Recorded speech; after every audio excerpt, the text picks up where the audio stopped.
తమిళనాడులో ఘోర ప్రమాదం జరిగింది. పటాకుల తయారీ ప్రముఖ కేంద్రం శివకాశీలో ఓ గోడౌన్ లో భారీ పేలుడు సంభవించింది. ఈ ఘటనలో 8 మంది మరణించగా 15 మందికి తీవ్ర గాయాలయ్యాయి. క్షతగాత్రులను స్థానిక ప్రభుత్వ ఆసుపత్రికి తరలించారు. మృతుల సంఖ్య పెరగవచ్చునని అధికారులు చెబుతున్నారు. పేలుడు దాటికి సత్తూరులోని బాణాసంచా యూనిట్ పై దట్టమైన పొగ అలుముకుంది. ఫైర్ సిబ్బంది ఘటన స్థలానికి చేరుకుని మంటలను అదుపు చేస్తున్నారు.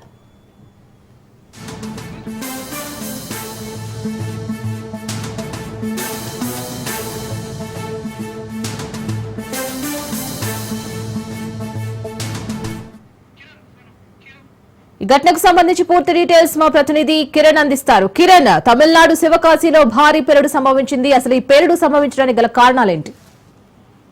తమిళనాడులో ఘోర రోడ్డు ప్రమాదం అనుకోవచ్చు. మరో పక్క అదేవిధంగా ఇంకో పక్క ఏదైతే శివకాశీలో బాణసంచాల ఫ్యాక్టరీ ఉన్నదో అక్కడ మరో ఘటన కూడా కొద్దిసేపటి క్రితమే జరిగిందని చెప్పుకోవచ్చు. ఈ ఘటనలో మొత్తం మీద 5 మందికి అక్కడికక్కడే మృతి చెందారు. మరో పక్క 20 మందికి పైగా తీవ్ర గాయాలని చెప్పేసి కూడా అక్కడంతా తమిళనాడు పోలీసులు అయితే చెప్పడం జరిగింది. శివకాశీలో ఈ ఘటన చోటు చేసుకున్న నేపథ్యంలో అక్కడున్న పోలీసులు హుటాహుటిన అక్కడికి చేరుకుని క్షతగాత్రులందరినీ దగ్గరలోని ఆసుపత్రికి అయితే తరలిస్తున్నారు. మరోపక్క ఈ బాణసంచా కేంద్రాలు అయితే ఊరికి బయటగా మామూలుగా ఉంటాయి. అయితే శివకాశీలో కావచ్చు, అదేవిధంగా తమిళనాడులో కొన్ని ప్రాంతాల్లో మాత్రం ఊరికి అంటే ఆనుకునే ఉన్న కొన్ని ప్రాంతాల్లో కూడా ఇటువంటి బాణసంచా ఫ్యాక్టరీలు తయారు చేయడంతో ఒకసారిగా ఇటువంటి ప్రమాదాలు కూడా జరుగుతూనే వస్తుంటాయి. అయితే గత నెలలో చూసుకుంటే కూడా 20 మంది ప్రాణాలు పోయిన విషయం తెలిసిందే. అయితే ఈ నేపథ్యంలో మరో ఘటన ఉదయం ఈ రోజు శివకాశీలో ఈ ఘటన చోటు చేసుకోవడంతో భారీగా అక్కడ పొగలు కూడా వెప్పడంతో కనీసం 10 కిలోమీటర్ల వరకు కూడా ఈ పొగ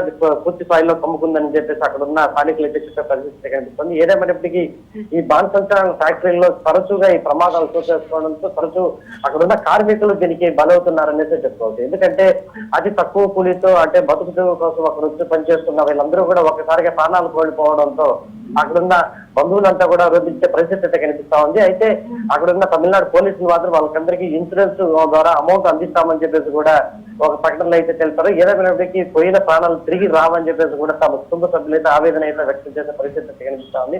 తమిళనాడులోని శివకాశీలో ఈ విధంగా తరచూ ప్రమాదాలకు జరుగుతూనే ఉంటుంది. దీనికి ప్రమాదాలు జరగకుండా చూసుకోవాల్సిన బాధ్యత ఇటు అధికారుల మీద అటు ప్రభుత్వ యంత్రాంగం మీద ఉంటుంది. రీనా, రైట్ కిరణ్, మరి ఇప్పుడు పరిస్థితి అయితే ఏ విధంగా ఉంది? పొగ అట్లాగే ఉందా? సో అక్కడ ఉన్న పరిస్థితి అండ్ అలాగే కార్మికులు ఏ విధంగా ఉన్నారు? అంటే మొత్తం కూడా ఆ బాణసంచా ఫ్యాక్టరీలకు సంబంధించి మొత్తము 200 మందికి పైగా అక్కడ పనిచేస్తా ఉంటారు. దాంట్లో